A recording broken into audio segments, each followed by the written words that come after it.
Assalamualaikum warahmatullahi wabarakatuh. Berjumpa kembali ya anak-anakku semua, semoga tetap semangat. Yang sudah berangkat ke sekolah ya, selalu jaga kesehatan, tetap mematuhi protokol kesehatan, maskernya dipakai, sering cuci tangan dengan sabun. Kemudian yang sudah berangkat sekolah, membawa bekal sendiri ya, ketika jam istirahat nanti kalian makan bekal sendiri. Kemudian tidak perlu berkerumun dulu, tidak perlu bersalaman dulu untuk sementara ya, sambil berdoa semoga pandemi cepat selesai, kemudian aktivitas belajar mengajar kembali normal seperti sedia kala. Amin.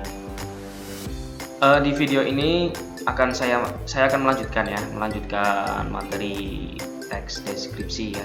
Silakan kalian dilihat di slide.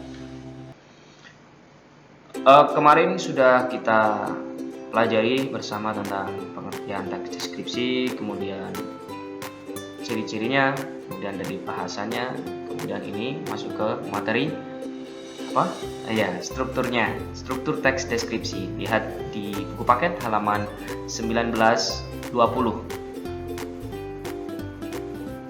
Secara umum ya, mungkin nanti kalian temukan versi yang berbeda dengan sumber yang lain, tapi ini sumber pokok kita adalah buku paket buku siswa ya, dari Kementerian Pendidikan dan Kebudayaan, dari pemerintah yang resmi, maka itu yang kita pakai. Ada 3 struktur teks deskripsi ya, ada identifikasi, kemudian deskripsi bagian, kemudian ada simpulan atau pesan. Itu bisa dilihat di buku paket halaman 19 dan 20. Nah, apa sih identifikasi, kemudian apa sih deskripsi bagian, kemudian apa sih simpulannya?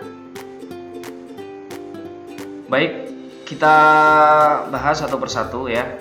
Dimulai dari identifikasi, di situ di sebelah kanan kalian ya, slide sebelah kanan. Identifikasi adalah bagian yang mengenalkan objek, tempat, atau orang yang akan dideskripsikan. Nah, di sini ada 3 hal ya, ada objek, ada tempat, kemudian ada orang. 3 hal itu. Baru memperkenalkan, meliputi ciri umum seperti nama objek. Kalau nama orang ya berarti, kalau orang berarti nama orang. Lokasi itu misal yang dideskripsikan itu tempat wisata, kemudian lokasi apa lagi ya, misal ruangan, lokasinya di mana, kemudian ukuran keseluruhan, belum detail ya, belum menggambarkan secara detail, belum rinci, belum berapa ukuran sentimeternya kalau ruangan, kemudian belum ciri warna kulitnya itu kalau manusia, belum spesifik menjelaskan misal ada wisata apa saja, wahana apa saja di wisata tersebut jika yang digambarkan adalah objek wisata. Di sini masih gambaran secara umum. Nah, kemarin sudah dibahas tentang di buku paket ya, halaman pertama itu ada parang tritis nan indah. Itu teks itu memperkenalkan parang tritis ya, di paragraf pertama. Silahkan buka lagi bukunya. Di bagian pertama itu baru memperkenalkan lokasi parang tritis.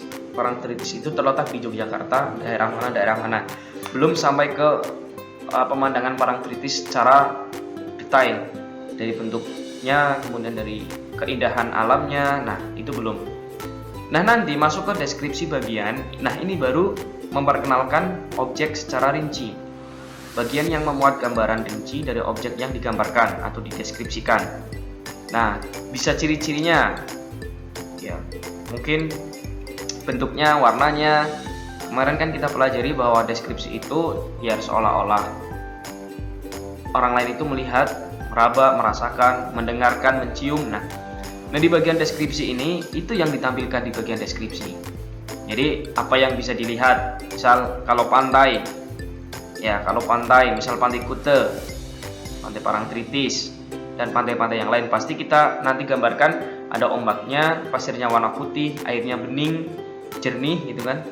kemudian banyak turis, kemudian banyak pepohonan cemara, misal benar ya, pohon cemara. Kemudian kalau di pegunungan berarti nanti banyak pohon-pohon, kemudian hijau, kemudian ada gunung di sana, ada sungai pasti kan. Nah, itu dimasuk ke dalam deskripsi bagian. Kalau di identifikasi itu belum digambarkan secara detail, kalau di deskripsi bagian sudah digambarkan atau dideskripsikan secara detail. Ini yang membedakan identifikasi dan bagian deskripsi. Sampai sini bisa dipahami ya, bisa diikuti ya. Itu bedanya di situ.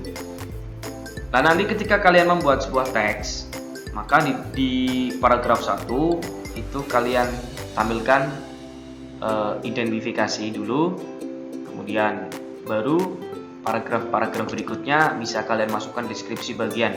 Nah, pengertian deskripsi, teks deskripsi itu sebenarnya kalian masukkan ke dalam deskripsi bagian.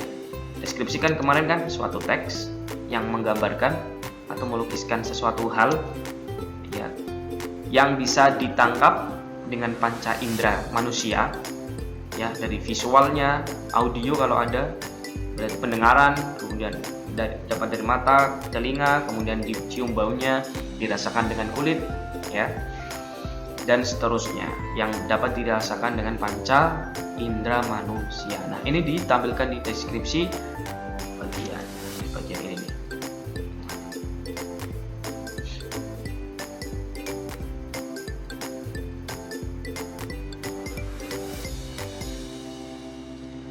Kemudian di bagian penutup. Nah, bagian penutup nih.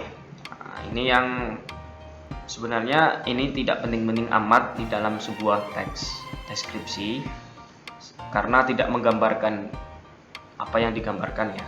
Maksudnya tidak mengulas secara detail apa yang digambarkan. Cuman di bagian penutup ini sebenarnya menjadi poin penting karena berhasil atau tidaknya sebuah teks membujuk, merayu, memengaruhi pembaca itu ya di sini.